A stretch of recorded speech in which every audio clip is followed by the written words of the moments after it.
Salamat sa pakikinig sa aking kwento. Ang iyong feedback ay makakatulong sa akin na mapabuti at pagandahin pa ang mga sumusunod na kwento. Maraming salamat po. Umiikot ang kwento si Diego, isang batang magsasaka na mahilig magtrabaho hanggang gabi. Pakinggan natin ang kwento ngayong araw. Ako si Diego at lumaki akong sanay sa buhay bukid. Bata pa lang ako'y natuto na akong mag-araro, magtabas ng damo at magpasa ng ani. Hindi ako kailanman natakot sa hirap ng trabaho. Para sa akin, ang pawis ay ginto at ang bawat pagod ay may katumbas na bigas sa hapagkainan. Sa baryo naming tahimik at malayo sa syudad, ang lahat ng tao'y halos magkakakilala at bawat pamilya'y may kwento't pamahiin na pinaniniwalaan. Ngunit ako, hindi ko kailanman pinansin ang mga pamahiin. Para sa akin, mga kwento lamang iyon na nilikha ng matatanda para takutin ang mga bata. Isa na roon ang tungkol sa punong balete na nakatayo sa gitna ng bukirin. Ang punong iyon ay malaki, malapad at tila walang kamatayan. Sabi ng mga matatanda, doon raw nakatira ang mga engkanto at kaluluwa ng mga namatay. Walang naglalakas loob na lumapit doon kapag dapit hapon, lalo na't kapag gabi. Kapag nag-uusap-usap ang mga magsasaka, laging binabanggit ang babala. Huwag kang uupo sa ilalim ng balete, baka kunin ka ng mga nakatira roon. Ngunit ako'y mapangahas. Hindi ako naniniwala sa ganoong bagay.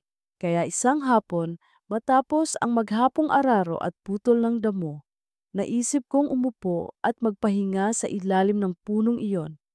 Pawis na pawis ako at halos bumigay ang aking mga tuhod, kaya hinayaan ko na lang ang sarili kong maupo sa lilim ng punong balete. Tahimik ang paligid. Ang mga ibon ay nagsimula nang umuwi sa kanilang mga pugad at ang hangin ay dumaan na parang malamig na haplos sa aking balat. Sa una, nakaramdam ako ng ginhawa. Parang nabunutan ako ng tinik. Ang lilim ng balete nagbibigay proteksyon laban sa tirik ng araw at ang malamig na simoy ay nagpapakalma sa pagod kong katawan. Ngunit habang nakapikit ako, may narinig akong mga bulong. Mahina lang, halos parang ihip ng hangin na sumasayad sa mga dahon. Dati na akong nakaririnig ng huni ng ibon o lagaslas ng dahon. Pero ibang-iba ito. Para bang may mga taong nag-uusap, pabulong, at hindi ko maintindihan ang sinasabi. Binuksan ko ang mga mata ko at tumingin sa paligid. Wala namang tao.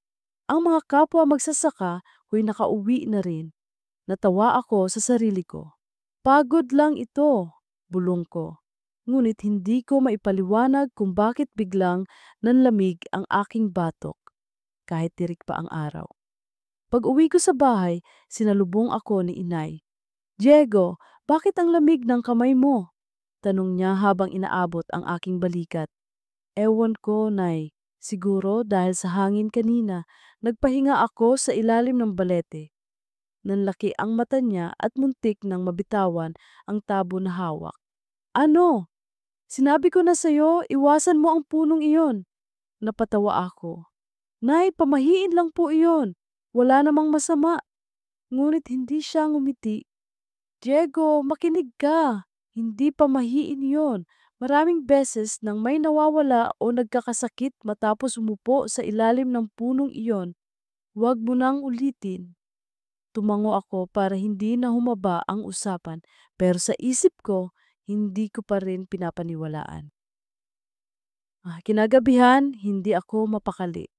Habang nakahiga ako sa banig, naramdaman kong malamig ang hangin na dumadaan sa bintana. Iba ang lamig na iyon, parang gumagapang sa balat ko. At muli kong narinig ang mga bulong, ngayon ay mas malinaw. Isa ka sa amin. Napatayo ako, pawis na pawis kahit malamig ang paligid. Tumingin ako sa paligid ng silid, ngunit tulog na si inay sa kabilang banig. Ang mga manok sa labas ay tahimik. Ako lamang ang gising. Dahan-dahan akong humiga muli, pinilit isara ang mga mata. Ngunit bago ako tuluyang makatulog, Napansin ko ang aking anino sa dingding na nililiwanagan ng buwan. May kakaiba, parang mas mahaba ito, at sa dulo ng anino may hugis na hindi naman akin. Mabilis kong tinakpan ang sarili ng kumot, nanginginig sa takot. Kinabukasan, maaga akong bumangon para magtrabaho muli. Ayaw kong ikwento kay inay ang nakita ko kagabi. Siguro'y mapapagalitan lang ako ng husto. Sa bukid, tinawanan ako ng kaibigan kong si Thomas. Diego, anya. Narinig ko kagabi, nagpunta ka raw sa ilalim ng balete. Totoo ba? Tumango ako. Oo, pero wala naman akong nakita. Umiling siya. Huwag mong ipagwalang bahala. May pinsan ako, nagkasakit ng matin, di matapos umupo roon. Parang hinihigop ang lakas niya hanggang sa namatay. Sumpa yon, Diego, sumpa. Umismid ako, pero hindi ko masabi kay Thomas ang totoo, na may narinig at nakita ako. Pagsapit ng dapit hapon, matapos ang buong araw na pag-aararo, muli akong napadpad sa ilalim ng puno. Hindi ko alam kung bakit. Parang may humihila sa akin. Umupo ako at muling dumampi ang malamig na simoy sa aking balat. Ngunit ngayong pagkakataon, nang tumingin ako paitaas, may nakita akong bakas ng paa sa sanga ng balete. Malinaw na malinaw. May nakatayo roon, ngunit walang tao. Nanginig ang katawan ko at bago pa ako makatayo, narinig kong muli ang bulong. Simula ngayon, hindi ka na nag-iisa. Kinabukasan, pilit kong ikinubli sa sarili ko ang nangyari sa ilalim ng balete. Pinilit kong isipin na guni-guni lamang ang lahat, dala ng pagod at sobrang init sa bukid. Ngunit hindi ko maalis sa isipan ko ang bakas ng paa sa sanga at ang bulong na tumago sa tenga ko. Simula ngayon, hindi ka na nag-iisa. Maaga akong bumangon at nagtrabaho. Sa ilalim ng araw, nag-araro ako ng lupa, nagtabas ng damo, at nagbuhat ng mga sako ng palay. Ramdam ko ang pagod pero imbes na mawala, tila mas lalo akong nanghihina. Bawat buhat ko ay parang may mabigat na nakadagan sa balikat ko. Diego, ayos ka lang ba? Tanong ni Tomas na noon ay tumutulong din sa pag-aani. Oo naman, sagot ko, pilit na ngumiti. Pagod lang siguro. Ngunit napansin ko ang titig niya sa akin. Parang pumapayat ka, pare, at maputla ka na rin. Baka naman masama ang pakiramdam mo. Umiling ako. Hindi, sanay na ako sa ganito. Habang sinasabi ko iyon, naramdaman kong dumaan ang malamig na hangin sa batok ko kahit tirik ang araw. Napalingon ako pero wala namang kakaiba. Pinilit kong huwag ipahalata kay Thomas ang kaba na nararamdaman ko. Pagsapit ng hapon, nagsiuwian na ang mga kasama naming magsasaka. Ako naman, gaya ng nakasanayan, nagpaiwan pa. Gusto kong tapusin ang pagtali ng mga natirang punla. Habang papalubog ang araw, naging kahel ang kalangitan at ang mga ibon ay nagsiuwian na sa kanilang mga pugad. Ako lamang ang naiwan sa bukid kasama ng hangin at ng mga huni ng kuliglig. Muli, hindi ko mapigilang mapalingon sa punong balete. Tahimik itong nakatayo sa gitna ng bukirin. Malalaki ang mga ugat na parang mga kamay na nakabaon sa lupa. Para bang nakamasid ito, naghihintay ng pagkakataon. Wala akong takot sa iyo, bulong ko, parang pinapatunayan sa sarili ko. Lumapit ako, dala ang itak na ginagamit ko sa bukid. Naupo akong muli sa lilim ng balete, kahit naramdam kong bumibigat ang dibdib ko. Sumandal ako sa ugat at pumikit, at doon ko narinig muli ang mga bulong. Mas malinaw na sila ngayon, mas marami, at tila nagmumula sa paligid. Halika. Sumama ka? Hindi ka na makakatakas. Napasabunot ako ng buhok. Tama na! Sigaw ko. Ngunit imbes na tumigil, may narinig akong yapak. Mga maliliit na yabag na parang may naglalaro sa paligid ko. Pagdilat ko, wala akong nakita. Ngunit ang lupa sa paligid ng balete ay may bakas ng paa. Basang putik, paikot-ikot, kahit wala namang ulan buong araw. Napasapo ako sa dibdib ko, nanginginig. Tumayo ako at tumakbo palayo, pero habang papalayo ako, ramdam ko ang malamig na hangin na sumusunod, dumadaan sa aking balat, para bang may humahaplos sa akin. Pagdating ko sa bahay, halos hindi ako makahinga sa takot. Si inay ay nag-aayos ng hapunan. Napansin niya agad ang itsura ko. Diego, ano na naman ang ginawa mo? Tanong niya, seryosong nakatitig. Umiling ako. Wala, nay. Napagod lang. Ngunit hindi siya naniwala. Hinawakan niya ang aking braso at nanlaki ang mata niya. Bakit parang malamig ang balat mo? Para kang walang dugo. Hindi ako sumagot. Umupo ako sa bangko at sinimulang kainin ang kanin at gulay, pero halos wala akong gana. Habang kumakain, tumingin ako sa dingding kung saan sumasalamin ang liwanag ng lampara. Doon ko nakita ang anino ko. Pero may kakaiba. Ang anino ko ay mas mahaba kaysa dapat. At sa gilid nito, may isa pang hugis na nakadikit. Parang katawan ng tao na nakayuko. Nabitawan ko ang kutsara. Hindi totoo ito, bulong ko sa sarili ko. Kinagabihan, hindi ako mapakali sa banig ko. Habang natutulog si inay, gising ako nakatitig sa kisame. Ramdam ko ang malamig na hangin na dumadaloy sa silid, kahit sarado ang mga bintana. At mula sa labas ng bahay, may narinig akong mga yabag. Hindi yabag ng hayop, kundi mga yapak ng tao. Bumangon ako at dahan-dahang lumapit sa bintana. Sa liwanag ng buwan, nakita ko ang mga bakas ng paa sa putik. Mula sa punong balete, papunta sa mismong pintuan ng aming bahay. Nanginig ang tuhod ko, gusto kong isigaw si inay, pero natigilan ako nang may marinig akong mahinang boses mula sa labas. Diego, halik, napatakip ako ng bibig. At sa mismong sandaling iyon, dumaan ang anino sa labas ng bintana.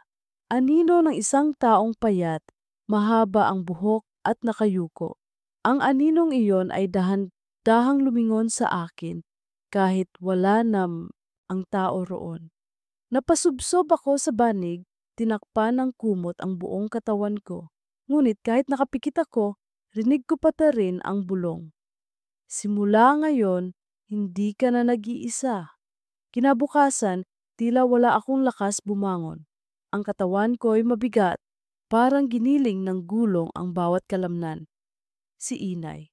Nagtataka sapagkat hindi raw ako ganito kadalas mapagod kahit buong araw akong nasa bukid. Pilit kong itinatayo ang sarili ko, ngunit bawat hakbang ay may kasabay na kilabot na gumagapang mula sa talampakan pataas. Diego, anak, ani ni inay habang inaabot ang kape. Nagpupuyat ka ba? Ang putla mo na, para kang binabantayan ng anino. Ngumiti ako ng pilit. Wala po ito, nay. Siguro pagod lang talaga. Pero sa loob-loob ko, alam kong hindi lang pagod.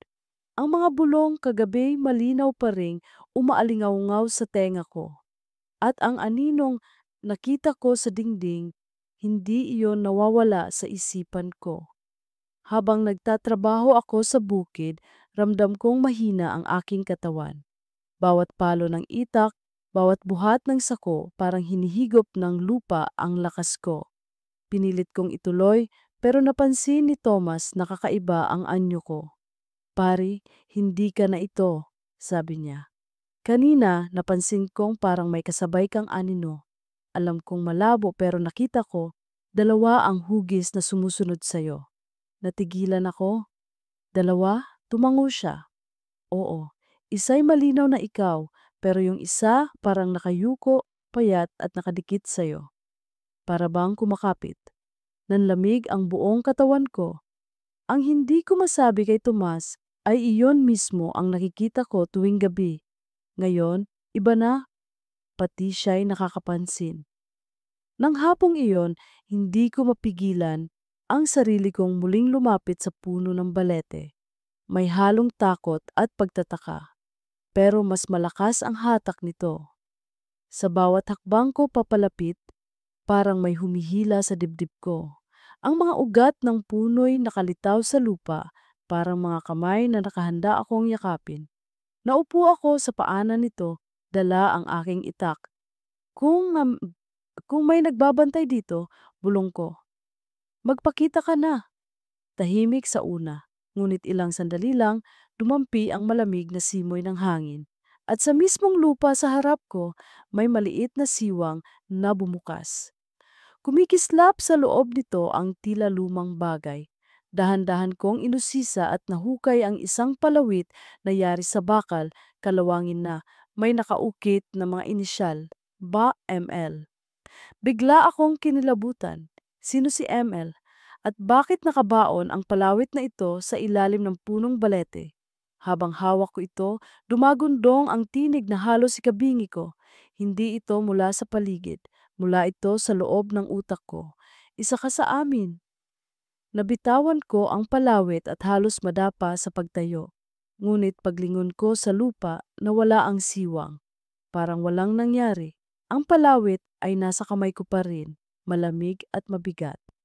Pag-uwi ko, halos ayaw kong pumasok sa bahay. Ngunit si inay ay naghihintay. Anak, saan ka na naman nagpunta? Tanong niya, kita sa kanyang mga mata ang pag-aalala. Sa bukid lang, nay, sagot ko. Hindi ko magawang sabihin ang totoo. Habang kumakain kami, napatingin ako sa dingding. Ang anino ko'y muling lumitaw. Ngunit sa pagkakataong ito, malinaw na malinaw. Dalawa ang aninong nakikita. Ang isa'y ako, ang isa na may kakaiba, nakayuko, mahaba ang buhok at nakadikit sa akin na para bang ayaw bumitaw. Nabitawan ko ang tinidor. Naing, bulong ko. Nakikita mo ba? Sinundan ng inay ang tingin ko at kahit wala siyang sinabi, alam kong nakita niya rin. Namutla siya at mabilis na kinuha ang krusipiho sa aparador. Diego, anak, hindi na ito biro. May kasabay ka na. Kinagabihan, halos hindi ako makatulog. Pinilit kong magdasal, ngunit sa bawat pagmulat ko, mas lalo lang lumalakas ang presensya sa tabi ko. Sa huling pagkakataon bago ako tuluyang makatulog, lumingon ako sa aking anino sa sahig na sinisinaga ng buwan. At doon ko nakita ang pinakakilabot na tanawin. Ang anino kong nakayuko ay unti-unting tumatayo. Tumuwid ito, humarap sa akin, at bagamat anino lamang, malinaw kong naramdaman na nakangiti ito. Napakapit ako sa aking dibdib, pawis na pawis, at sa tainga ko'y bumulong ang malamig na tinig. Simula ngayon, hati na ang buhay mo. Simula ng gabing, nasilayan kong tumayo at humarap ang ikalawang anino sa akin. Hindi na naging payapa ang aking mga gabi. Kahit anong gawin kong dasal, kahit anong takip ng kumot, lagit-laging nandoon ang presensya. Nakabantay, nakangiti, at para bang hinihintay akong bumiga. Ang bawat umaga'y nagsisimula na ako sa panghihina, at ang bawat gabi natatapos sa kaba. Isang umaga, pinilit kong magtrabaho sa bukid gaya ng dati. Pero bago pa man sumikat ang araw, sumama ang pakiramdam ko. Mabigat ang ulo at tila ba pinipiga ang aking dibdib. Nang makita ako ni inay, hindi na siya nakapagtimpi. Diego, hindi na ako papayag na pabayaan mo ang sarili mo. Pupunta tayo kay Lola Sabel. Mariin niyang sabi, si Lola Sabel ang kilalang albularyo sa baryo. Marami nang nagsabing siya ang nakapagtataboy ng masasamang espiritu at nakapagliligtas sa mga taong inaalihan. Hindi ako naniniwala sa mga ganoong bagay dati, pero ngayong ramdam kung unti-unti akong kinakain ng sumpa, wala na akong magawa kundi sumunod. Tanghali nang dumating kami sa bahay ni Lola Sabel. Amoy usok at mga tuyong damo ang paligid, at ang mga dingding ng kanyang kuboy puno na nakasabit na bawang, dahon ng bayabas, at iba't ibang halamang gamot. Nakaupo siya sa isang lumang silya at nang makita ako'y napailing siya. Diego, anya, matagal ka nang tinitiktikan ng punong iyon. Bakit ka ba nagpahinga roon? Napayuko ako. Hindi po ako naniniwala noon, pero ngayon hindi ko na po alam ang gagawin. Nilapitan niya ako at hinawakan ang aking mga palad. Nanginig siya, saka mariing tumingin sa aking mga mata. May nanghihila sa hininga mo. Isa itong espiritong matagal nang nakakulong sa ilalim ng balete. Hinahanap ka niya sapagkat may kaugnayan ang dugo mo sa kanyang sumpa. Nanlamig ako. Anong ibig niyong sabihin? Hindi ko pa masasabi ng buo, pero alam kong hindi aksidente na ikaw ang pinili. May nakaugnayan ka sa kanyang nakaraan. Kumuha si Lola Sabel ng asin, langis at pulang sinulid. Inabot niya iyon kay inay. Itali mo ito sa pulsuhan ni Diego. Ito ang magiging panangga niya. Huwag na huwag kang lilingon kapag sumapit ang 12:00 ng gabi kahit may marinig kang bulong. Kapag lumingon ka, tuluyan kang makukuha. Kinagat ko ang labi ko.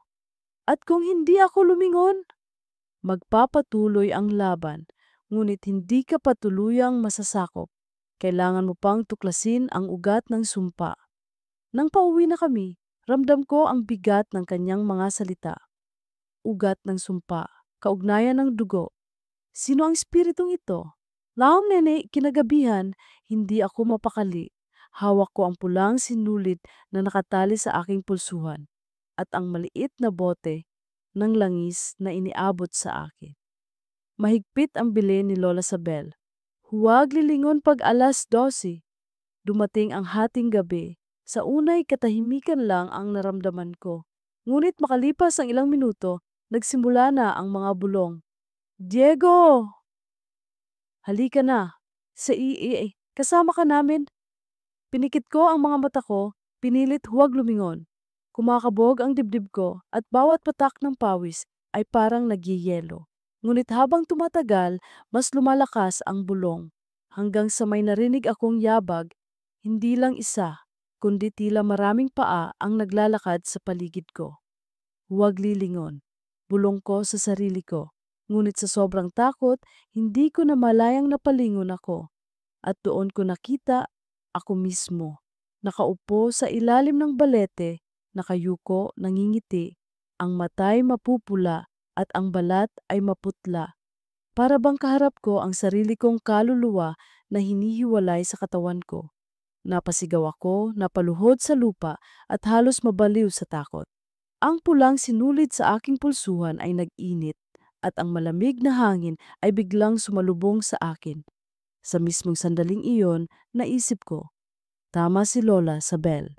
May nakaugnayan ako sa sumpang ito at ang sumpay hindi lamang basta kwento ng matatanda kundi isang aninong unti-unting humahalili sa akin. Kinabukasan, bagsak ako sa banig, pinagpapawisan, nanginginig at halos hindi makabangon. Si inay ay umiiyak habang pinupunasan ako ng bimpo. Anak, kailangan nating tapusin ito. Hindi ka na magtatagal kung hindi mo haharapin. At sa labas ng bintana, sa liwanag ng araw, nakita kong nakatayo sa malayo ang balete. Tahimik, mapayapa, ngunit alam kong sa lilim nito, naghihintay ang sumpa at ang anino kong handang pumalit sa akin. Mula ng gabing nasilayan ko ang sarili kong anyo sa ilalim ng balete, hindi na ako muling naging katulad ng dati.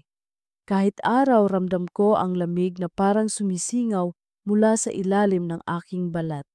Bawat hakbang ko'y mabigat at ang mga mata ng mga tao sa baryo'y tila nagbabago tuwing tinitingnan nila ako. Parang may napapansin silang kakaiba, ngunit nilang sabihin. Si inay halos hindi na makatulog sa pagbabantay sa akin. Gabi-gabi, dinadasalan niya ako, bitbit ang rosaryo at paulit-ulit ang dasal kay San Miguel. Ngunit kahit anong taimtim ng kanyang panalangin, nananatili ang anino sa tabi ko. Diego, bulong niya isang gabi, kailangan nating malaman ang kasaysayan ng punong iyan. Baka doon natin makita ang paraan para maputol ang sumpa. Hindi ko alam kung saan magsisimula, pero kinabukasan napagpasyahan kong puntahan si Padre Luis, ang paring matagal nang nakatalaga sa aming bayan. Siya lamang ang may hawak ng mga lumang tala sa kumbento. Tanghali nang dumating ako sa kumbento, malamlamang loob, amoy insenso at lumang libro. Nasa silid-aklatan si Padre Luis, nakasuot ang kanyang simpleng sutana. Nang makita niya ako, agad siyang napakunot ang noo. Diego, aniya, ano itong nararamdaman kong bigat sa paligid mo? Umupo ako sa kanyang harap at isinalaysay ang lahat. Mula sa unang gabi ng pagpahinga ko sa ilalim ng balete hanggang sa pagkakita ko sa aninong kahawig ko.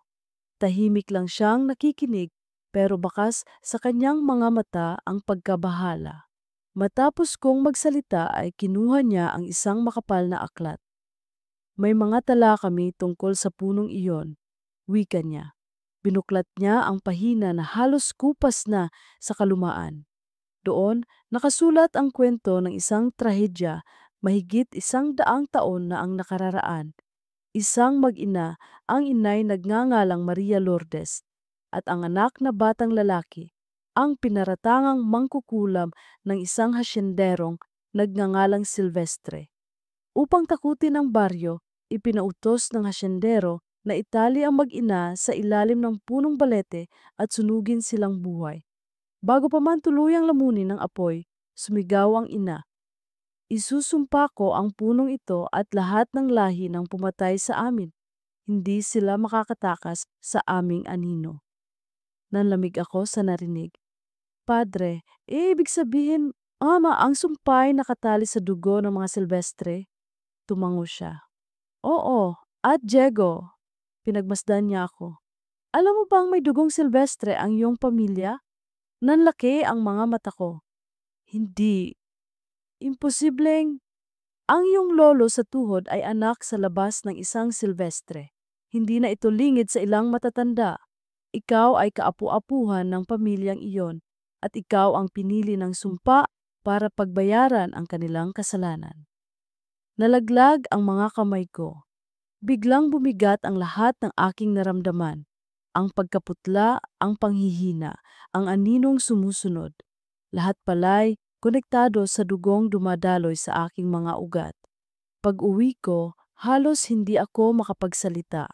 Ngunit pagsapit ng gabi, muli na namang lumitaw ang anino. Sa bintana ng aming bahay, sa liwanag ng buwan, nakita ko ang sarili kong nakatayo sa labas. Ako mismo, ngunit nakangiti, maputla at nakatitig sa akin mula sa dilim. Simula ngayon, bulong ng tinig sa isip ko. Ako ang Diego na mananatili. Ikaw ay unti-unting mawawala. Napasigaw ako at halos mabingi si inay sa aking hagulgol. Yumakap siya sa akin, umiiyak, pero hindi na niya maikubli ang takot. Anak, sabi niya, kung hindi mo hahanapin ang paraan para tuluyang tapusin ang sumpa, baka ikaw na ang maging susunod na alay. Kinabukasan, bumalik ako sa punong balete. Dala ko ang itak, ngunit hindi ko alam kung ano ang gagawin. Ang mga ugat nito'y parang mga haliging bumabalot sa lupa at ang hangin sa paligid ay mas malamig kaysa sa karaniwang araw. Sa paanan ng puno, muli kong hinukay ang siwang na nakita ko dati. Sa ilalim ng lupa, natagpuan ko ang maliliit na buto, parang buto ng bata, kasama ng isang pulseras na yari sa kabibe. Nang hawakan ko ito, biglang nag-iba ang paligid. Ang mga dahon ng puno'y nag-ingay at ang hangin ay humagupit na parang unos. Mula sa anino ng puno, lumitaw ang hugis ng isang babae. Mahaba ang buhok, nasusunog ang laylayan ng damit at ang mga matay nagliliyab ng pula. Isa ka sa kanila, wika niya. Dugo ng mga pumatay sa amin. Ikaw ang magiging kabayaran. Hindi ako ang gumawa ng kasalanan. Sigaw ko nanginginig, ngunit tumawa siya, malamig at puno ng galit. Ngunit ikaw ang tagapagdala ng kanilang dugo, at ang dugo mo ang magsisilbing susi upang makalaya ang aming anino. Biglang sumakit ang dibdib ko. Napaluhod ako, hawak-hawak ang aking puso.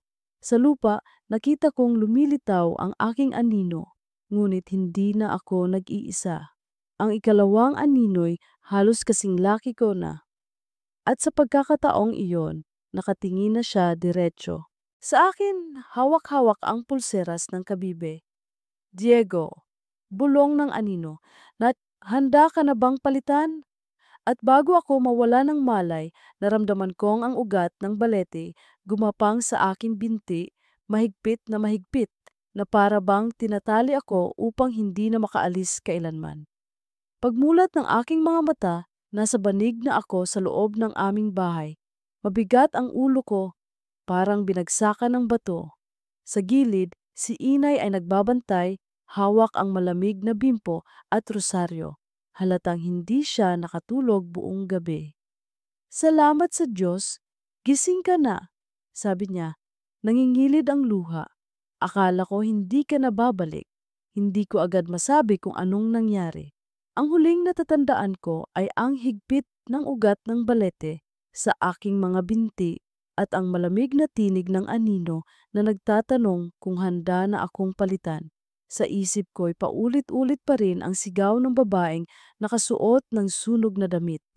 Inay, mahina akong sambit, hindi na ako tatagal. Kung hindi ko tatapusin ito, baka tuluyan na akong makuha. Kinabukasan, muli kong pinuntahan si Lola Sabel. Pagkarinig pa lamang niya sa akin ay napabuntong hininga na siya. Tila ba inaasahan na ang lahat. Diego, anya. Ang sumpay hindi mawawala sa pagtakbo. Kailangan mong harapin. Ang ugat ng balete ang siyang pintuan ng kanilang galit. Kung hindi mo huhukayin, mananatili kang bihag ng kanilang anino. Kumuha siya ng maliit na sisidlan ng langis at isinilid sa supot na yari sa abaka. Ito ang langis ng niyog na hinaluan ng dasal. Ihalo mo ito sa asin at ilibot sa paligid ng puno bago ka magsimulang maghukay. Ngunit tandaan mo, kapag nagsimulang sumigaw ang mga espiritu, huwag kang hihinto dahil kung huminto ka, ikaw ang kanilang kukunin. Pagsapit ng gabi, nagtungo ako sa puno ng balete. Kasama ko si Thomas na bagaman takot ay nagpilit na tumulong. Pare, bulong niya habang bitbit ang lampara. Sigurado ka ba dito? Baka mas lalo kang mapahamak. Kung hindi ko gagawin, ako ang mamamatay, sagot ko. At baka pati ang buong baryo ay patuloy nilang gambalain. Nang makarating kami, inilatag ko ang asin sa paligid ng puno at binuhusan ng langis ang mga ugat. Ang hangin ay biglang lumamig at ang mga dahon ng balete ay kumaluskos na parang may nag-uusap sa itaas. Nagsimula akong maghukay gamit ang itak at kamay. Sa unang ilang sandali, lupa lamang ang nahuhukay ko. Ngunit makalipas ang ilang minuto, tumambad ang kakaibang amoy, malansang parang nasusunog na laman. At doon ko nakita ang nakabaong maliit na mga buto, maliliit na buto ng bata. Kasama ng mga butoy, isang pulseras na yari sa kabibe, kapareho ng nakita ko noong una. Nang hawakan ko ito, biglang dumagundong ang paligid. Ang hangin ay naging malakas at ang mga bulong ay naging sigaw. Ibalik mo sa amin! Ikaw ang kabayaran. Dugo kapalit ng dugo. Halos mabingi ako. Ang lupa'y gumalaw at mula sa mga ugat ng balete ay lumabas ang mga itim na anino. Isa-isa silang humawak sa aking braso at balikat.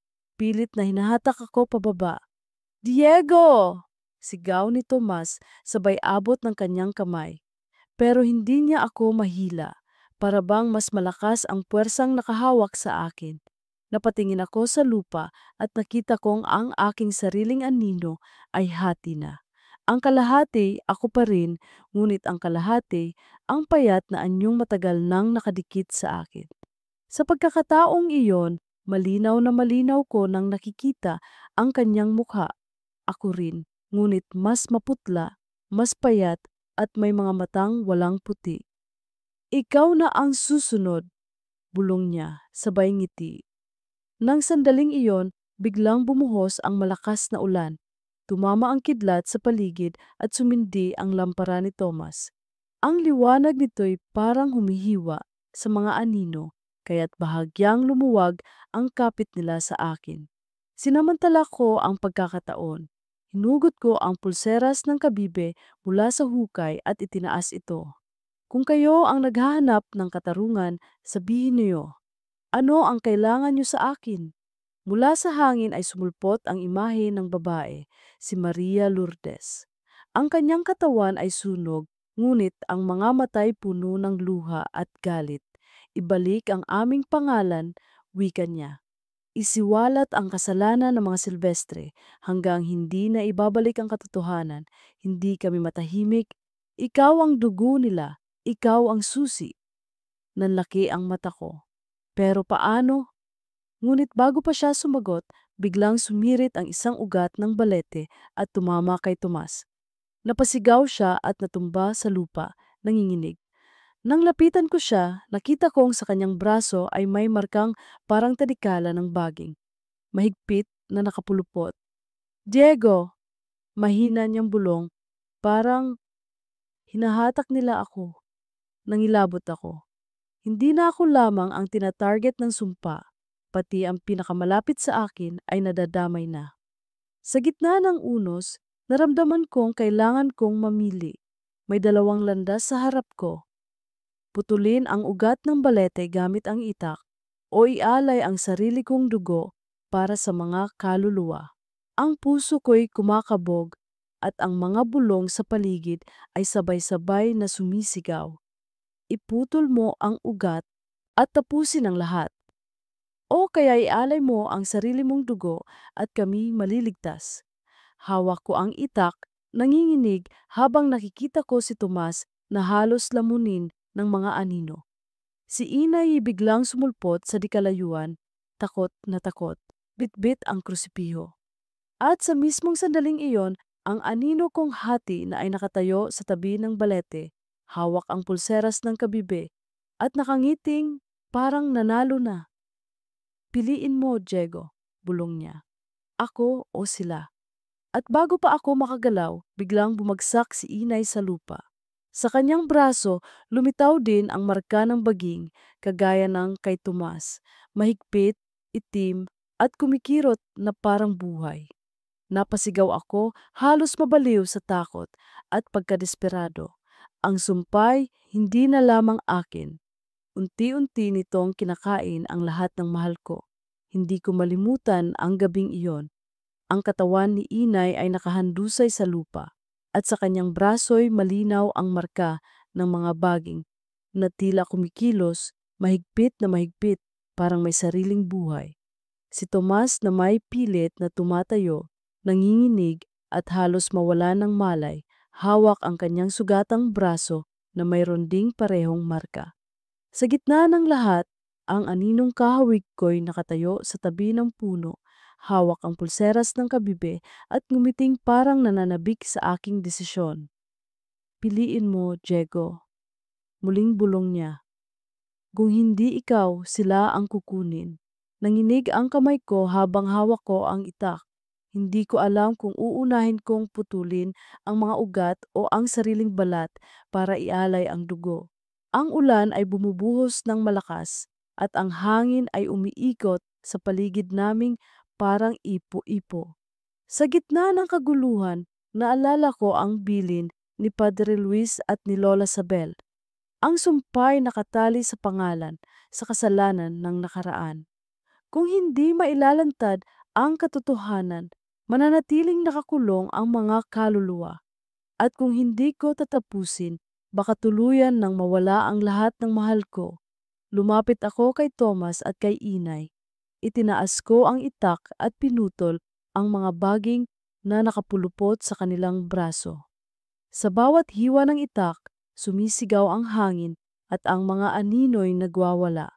Ang mga markay bahagyang naglaho, ngunit hindi tuluyang nawala.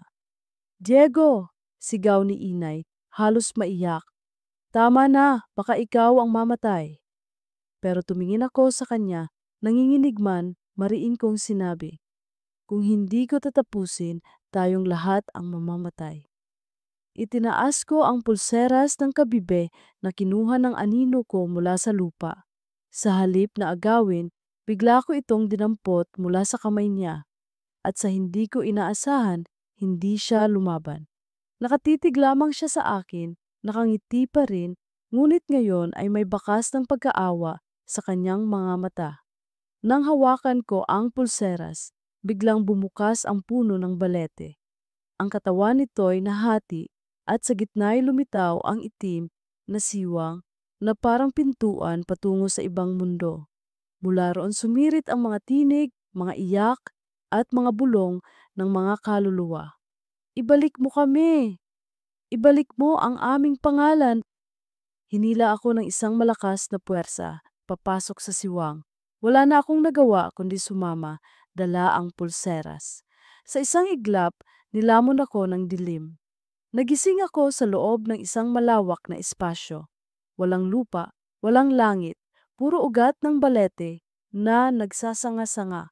Ang hangin ay mabigat at malamig at sa paligid ko'y may mga aninong naglalakad, mga mukhang punit, mga katawan ng mga taong sinunog at pinahirapan.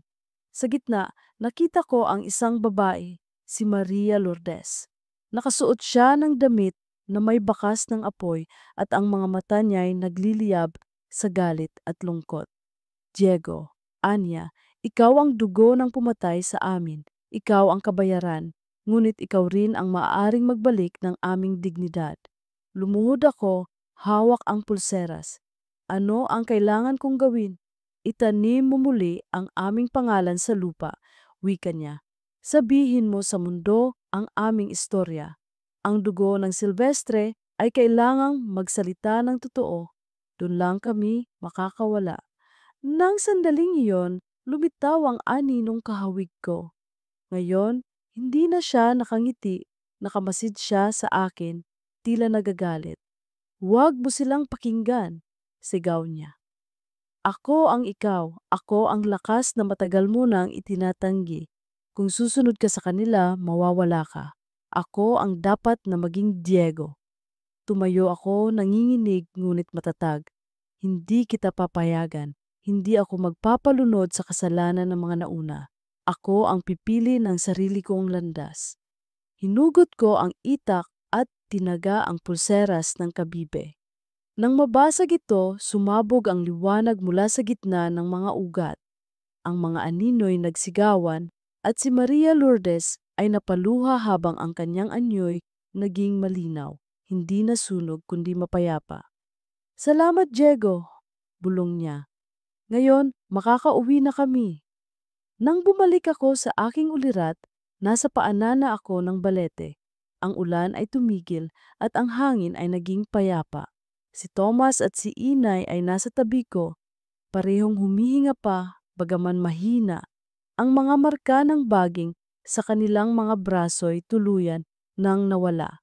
Ngunit sa lupa, sa tabi ng aking sariling anino, may isa pang baki as na naiwan. Hindi na siya gumagalaw, hindi na nakangiti, isang aninong parang abo na unting naglaho.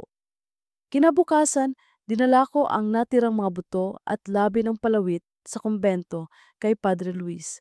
Doon, ipinagdasal namin ang mga kaluluwa ng mag-ina at isinulat ang kanilang pangalan sa tala ng simbahan, Maria Lourdes at ang kanyang anak. Sa wakas, muling nabanggit ang kanilang pangalan matapos ang mahabang panahon ng katahimikan. Ngunit sa puso ko, alam kong hindi pa tapos ang lahat. Sa tuwing titingin ako sa aking anino, minsan ay nakikita ko pa rin ang mahinang bakas ng kanyang hugis. Parang paalala na ang sumpay hindi ganap na naglaho, kundi naghintay lamang ng tamang panahon para muling lumitaw. At sa gabi, tuwing dumadaan ako sa tabi ng balete, naririnig ko pa rin ang banayad na bulong. Diego, huwag mong kalilimutan, may ugat pa sa lupa. Simula nang maisulat sa tala ng simbahan ang pangalan ni na Maria Lourdes at ng kanyang anak, unti-unting gumaan ang hangin sa baryo. Ang punong balete na dati ay kinatatakutan, naging payapa sa paningin ng mga tao. Hindi na ito naglalabas ng nakakatakot na kaluskos tuwing hating gabi at wala na ring aninong naglalakad sa paligid nito. Ngunit para sa akin, si Diego, alam kong hindi ganap na natapos ang lahat. Sa bawat araw na dumaraan, kahit abala ako sa bukid, ramdam kong may bakas pa rin ng sumpa sa aking anino. Hindi na ito kasing lakas ng dati, ngunit paminsan-minsan, nakikita ko ang aninong nakayuko, bahagyang nakadikit sa akin, tila nagpapaalala. Para bang sinasabi nitong, nandito pa rin ako. Isang linggo matapos ang mga pangyayari, nagpasya akong bumalik sa punong balete. Wala na ang matinding lamig na dati kong nadarama tuwing lumalapit dito. Ang mga ibon ay muling dumadapo sa mga sanga at ang mga bata sa baryo'y nagtatakbuhan sa paligid na parang wala nang kinatatakutan. Ngunit nang tumayo ako sa mismong paanan ng puno, nakaramdam ako ng bigat. Sa lupa, sa mismong lugar kung saan ko nahukay ang mga buto, ay may tumubong halamang may puting bulaklak. Ang bulaklak ay maliwanag, halos kumikislap sa sikat ng araw. Lumuhod ako at hinaplos ito. Siguro'y ito ang tanda na nakalaya na sila. Bulong ko sa sarili. Ngunit habang nakayuko ako, dumampi ang malamig na hangin sa aking batok. At mula sa ugat ng puno, narinig ko ang mahina ngunit malinaw na tinig. Diego. May ugat pa sa lupa. Napatigil ako, tumingin sa paligid, ngunit walang tao. Ang mga bata'y masaya pa ring naglalaro. Ako lamang ang nakarinig.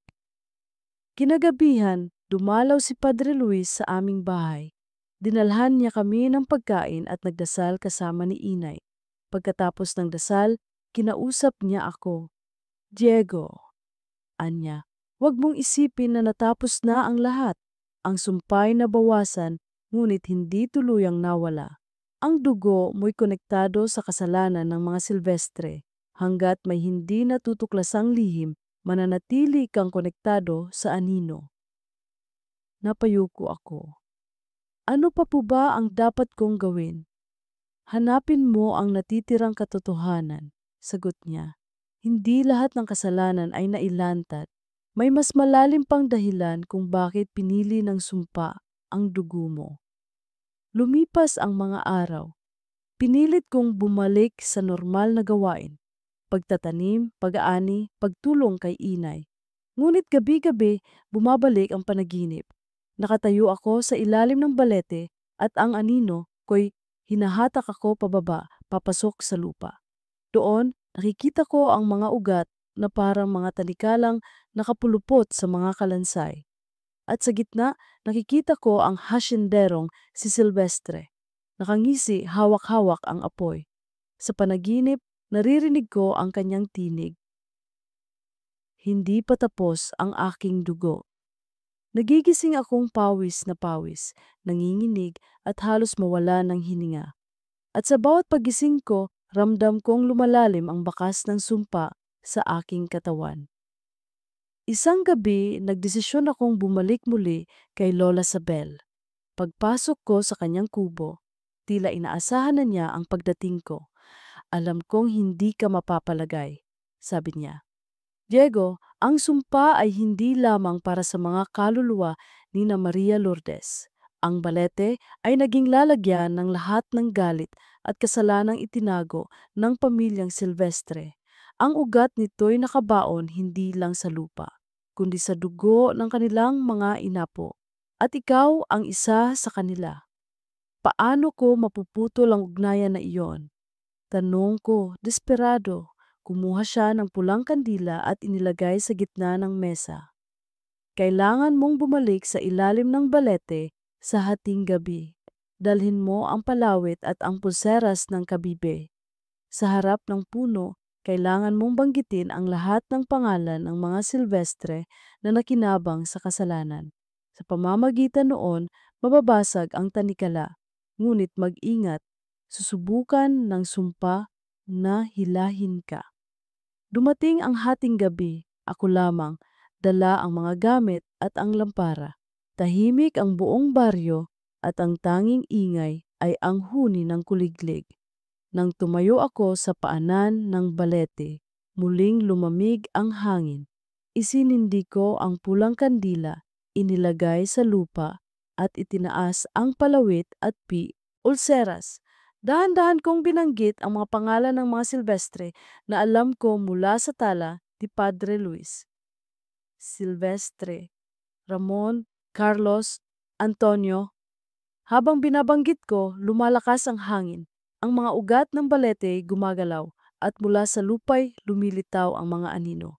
Ang mga mata nila'y pula at ang mga bibig ay bukas, sumisigaw ng galit. Diego, itigil mo! Sigaw ng isang tinig. Paglingon ko, naroon muli ang anino kong kahawig ko. Ngunit ngayon, mas malinaw siya, parang tunay na tao. Ang mukha niya ay akin, ngunit balot ng galit at inggit. Huwag mong tapusin ang sumpa. Ako ang dapat na maging ikaw. Ako ang tunay na Diego. Nanginginig ang kamay ko, pero hindi ako tumigil. Patuloy kong binanggit ang mga pangalan, paulit-ulit hanggang sa ang pulang kandilay, lumaki ang apoy at nagningas. Sumigaw ang anino at biglang umatake, hinablot ang braso ko. Ramdam kong hinihila niya ako papasok sa itim na siwang sa ilalim ng puno. Naramdaman ko ang malamig na lupa, ang mga ugat na pumupulupot sa aking binti. Sumama ka na, sigaw niya. Ako ang papalit. Ngunit sa huling lakas ko, isinubsob ko ang palawit at pulseras sa apoy ng pulang kandila. Pumutok ang liwanag at sa isang iglap, nagliyab ang buong paligid. Ang mga aninoy nagsisigawan, isa-isang naglaho. Ang anino kong kahawig ko'y sumigaw ng malakas bago tuluyang natunaw sa liwanag. At sa gitna ng lahat, narinig ko ang tinig ni Maria Lourdes. Salamat, Diego. Ngayon, makakahinga na kami. Pagmulat ko ng mata, nakahandusay ako sa paanan ng balete. Maliwanag na ang langit, tanda ng pagsikat ng araw. Ang puno'y tahimik at ang mga ugat ay tila kumalma. Ang pulang kandila ay abo na lamang at wala na ang palawit at pulseras. Umuwi ako ng may halong ginhawa at lungkot. Alam kong nakalaya na ang mga kaluluwa, ngunit alam ko ring may bahid pa rin ang aking dugo. Lumipas ang mga linggo, bumalik sa normal ang buhay sa baryo. Ang mga bata ay muling naglalaro sa paligid ng bukid, at ang punong balete naging ordinaryo na lamang sa paningin ng lahat. Ngunit para sa akin, hindi na ito magiging ordinaryo kailanman. Tuwing dapit hapon, kapag humahaba ang anino ko, minsan nakikita kong kumakaway ito. Hindi na nakayuko, hindi na nakangiti ng malupit, kundi tila nagpapaalala. Natapos na, ngunit huwag mong kalilimutan. At sa bawat bulong ng hangin mula sa balete, dala ko ang aral na ang kasalanan ng nakaraan ay hindi kailanman ganap na nawawala, ngunit may tapang at katotohanan. Maaari itong pag-aani at palayain. Ako si Diego, ang batang magsasaka na minsang nakinig sa mga bulong sa ilalim ng balete. At sa huli, ako ang naging tinig ng mga kaluluwang matagal nang nakabaon sa lupa.